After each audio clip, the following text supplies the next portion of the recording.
1300 से ज़ायद स्टूडेंट्स जो जम्मू कश्मीर से ताल्लुक़ रखते हैं वो इस वक्त ईरान में तालीम हासिल करने के लिए गए हैं। और अगर कुल मिला के इंडिया से बात करें तो हज़ारों की तादाद में इंडियन स्टूडेंट्स ईरान में ख़ास तौर पे मेडिकल की पढ़ाई करते हैं, यानी MBBS करने के लिए जाते हैं। लेकिन जो मौजूदा कॉन्फ्लिक्ट और वॉर लाइक सिचुएशन वहाँ इरप्ट हो गई है, उसकी वजह से जो स्टूडेंट्स वहाँ मौजूद हैं वो पैनिक मोड में हैं। और न सिर्फ वो,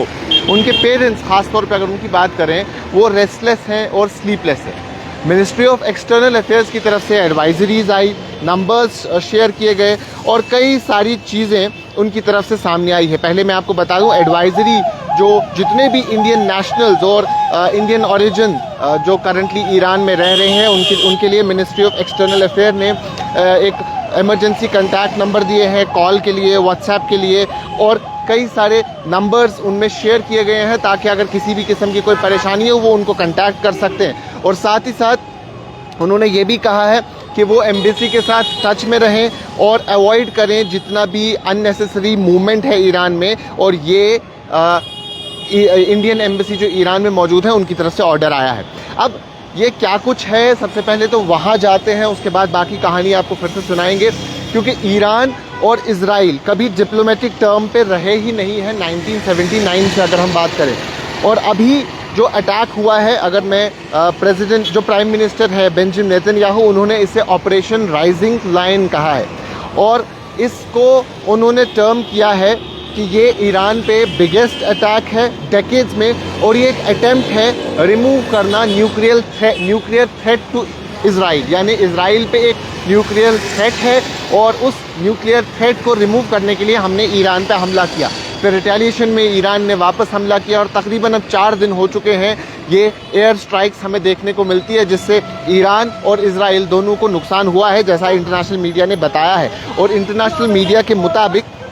1979 से ही ये डिप्लोमेटिक टर्म्स पे नहीं है और उसके बाद ही अभी हमें जो कुछ वक्त से एक बार फिर से गज़ा और इजराइल के दरमियान एक वॉर चल रहा है, जिस पे गज़ा पे इजराइल की तरफ से काफ़ी अटैक्स हो रहे हैं और एक सिचुएशन काफ़ी ज़्यादा एस्केलेट हुई जहां हज़ारों की तादाद में लोग अपनी जान गंवा बैठे हैं। उनके सपोर्ट में भी ईरान और कई सारे मुल्कों ने बात की थी और उस वक्त भी हमने देखा था कि 2023 7 अक्टूबर से ख़ास तौर पर ये इजराइल और ईरान की एक बार फिर से रिफ्ट देखने को मिली। और अब जो 4 दिन पहले इजराइल की तरफ से अटैक हुआ, उस अटैक में कई नुकसान देखने को मिला ईरान में और उसके बाद ईरान ने रिटेलिएशन की और पिछले 4 दिन से ये पूरा सिलसिला चल रहा है। अब इसी के चलते कश्मीर में टेंशन क्यों है? कश्मीर में टेंशन इसलिए है क्योंकि कई सारे स्टूडेंट्स कश्मीर से ख़ास तौर पे ईरान MBBS करने के लिए जाते हैं और यहाँ से या तो बांग्लादेश जाते हैं या तो ईरान जाते हैं। ईरान और बांग्लादेश सबसे ज़्यादा प्रेफर किए जाने वाले मुल्कों में से एक है और तकरीबन 1300 से ज़ायद जो अभी बताया जा रहा है कश्मीरी स्टूडेंट्स ईरान में एनरोल्ड है अलग अलग कॉलेजेस में, फिर चाहे वो उनकी कैपिटल सिटी तेहरान हो या बाकी कुछ जगहें हो, कुम हो, वहाँ स्टूडेंट्स अभी मौजूद हैं। और इसी के चलते कई सारे पेरेंट्स, हमने देखा कि कल भी उन्होंने अलग अलग जगहों पे बात की थी, अलग अलग लोगों से बात की थी, अथॉरिटीज़ से बात की थी और वो यही कह रहे थे कि किसी तरीके से उनके जो बच्चे हैं उन्हें वापस ले जाए, यहाँ कश्मीर लाया जाए। उसके साथ साथ मैं आपको बता दूँ जो Jammu and Kashmir students association के एक लीडर है, कन्वीनर है, उनकी तरफ से जो नासिर फ़हीमी है उनकी तरफ से भी यही उन्होंने कहा कि वहाँ कुछ स्टूडेंट्स ज़ख्मी हुए हैं लेकिन इंजरीज़ काफ़ी माइनर है, लेकिन स्टूडेंट्स डरे हुए हैं, ट्रॉमेटाइज हैं और टेरिफाइड है। और इनका कंटैक्ट भी हमने देखा कि जब भी कहीं स्टूडेंट्स किसी क्राइसिस में होते हैं जम्मू कश्मीर के, तो ये एसोसिएशन भी कहीं ना कहीं उनके लिए बात करती है और इन्होंने भी मिनिस्ट्री ऑफ एक्सटर्नल अफेयर्स से बात की है और जो इंडियन एम्बेसी है तेहरान में उनसे बात की है। तो इन्होंने यही कहा है कि सिचुएशन एस्केलेट हो रही है, डीपली कंसर्निंग है और जो वो वॉर लाइक सिचुएशन बन रही है, अब एक वॉर जोन बन रहा है, तो इसमें स्टूडेंट्स को वापस लाने की ज़रूरत है। मैं आपको बता दूं कल आगर रूहुल्ला जो MP श्रीनगर है उनकी तरफ से भी ट्वीट आया और उन्होंने भी यही कहा, जो एक हॉस्टल वहाँ मौजूद है, उस हॉस्टल पे अटैक हुआ था और उस हॉस्टल में कई सारे कश्मीरी बच्चे थे जिसका नाम डीपली डिस्टर्बिंग है और हमारे 1300 को इसके बारे में जल्द से जल्द कुछ काम करना चाहिए। और साथ ही साथ उन्होंने यही कहा कि जो यहाँ पेरेंट्स हैं वो अंशियस हैं, उन्हें पीस मिले, किसी तरीके से उनके बच्चे वापस आ जाएं। तो सिचुएशन या सूरत हाल अगर हम ओवरऑल बात करें तो काफ़ी अभी टेंस है, कशीदा है। जितने भी पेरेंट्स से कहीं ना कहीं हमारी बात हुई तो उनका यही कहना है कि हमारी स्लीपलेस नाइट्स रही है, हम सो नहीं पा रहे हैं और क्योंकि टेंशन काफ़ी ज़्यादा है। एट टाइम्स आप कंटैक्ट नहीं कर पाते क्योंकि ऐसी सिचुएशन में प्रॉपर नेटवर्क भी आपको नहीं मिलता है और उसी नेटवर्क के चलते जो प्रॉपर नेटवर्क नहीं मिलता, कनेक्टिविटी इश्यूज़ आते हैं, उसी के चलते काफ़ी ज़्यादा और परेशानी होती है। लेकिन जो खबरें अभी वहाँ से सामने आ रही है उसमें यही बताया जा रहा है कि उन्हें इवैक्यूएट किया जा रहा है, उन्हें सेफ़र जगहों पे लिया जा रहा है और जो इंडियन एम्बेसी है, इंडियन गवर्नमेंट है, उनकी प्रॉपर बात चल रही है ईरानियन एडमिनिस्ट्रेशन के साथ, ईरान की गवर्नमेंट के साथ,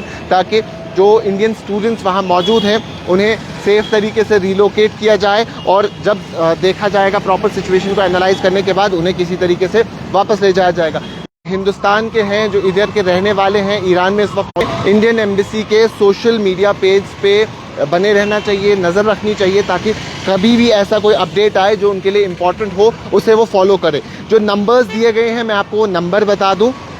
कॉल के लिए 2 नंबर्स हैं, +98 912 810 9115, +98 912 109 109। व्हाट्सएप ऑनली के लिए 3 नंबर हैं, यानी सिर्फ व्हाट्सएप कॉन्टैक्ट के लिए 3 नंबर दिए गए हैं, +98 9010 144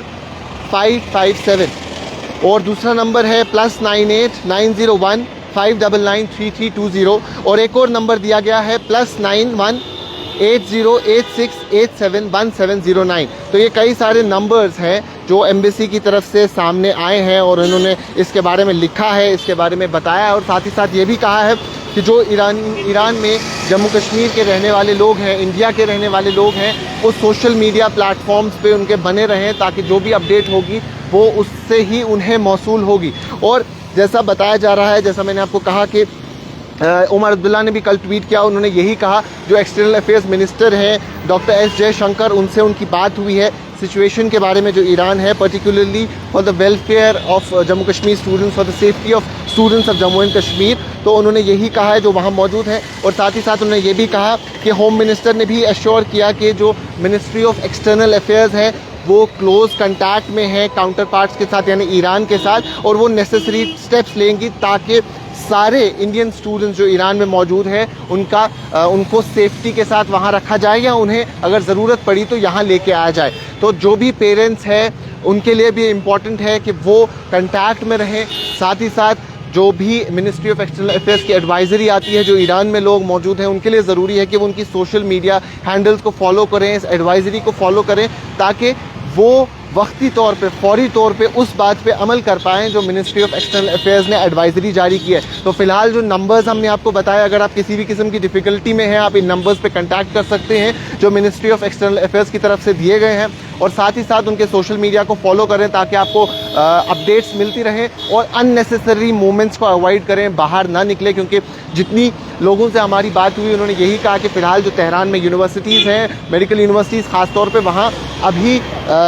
एक्टिविटी सस्पेंड हो चुकी है, यानी अभी कार्रवाई सस्पेंड हो गई है, पढ़ाई नहीं हो रही है। तो जितनी भी एजुकेशनल एक्टिविटीज़ है फ़िलहाल के तौर पे सस्पेंड कर दी गई है। तो अननेसेसरी बाहर ना जाएं, सेफ़ रहें, बेसमेंट में रहें, जो आपके पास सेफ़ ऑप्शंस आपको वहाँ के लोग बता रहे हैं या मिनिस्ट्री की तरफ से आपको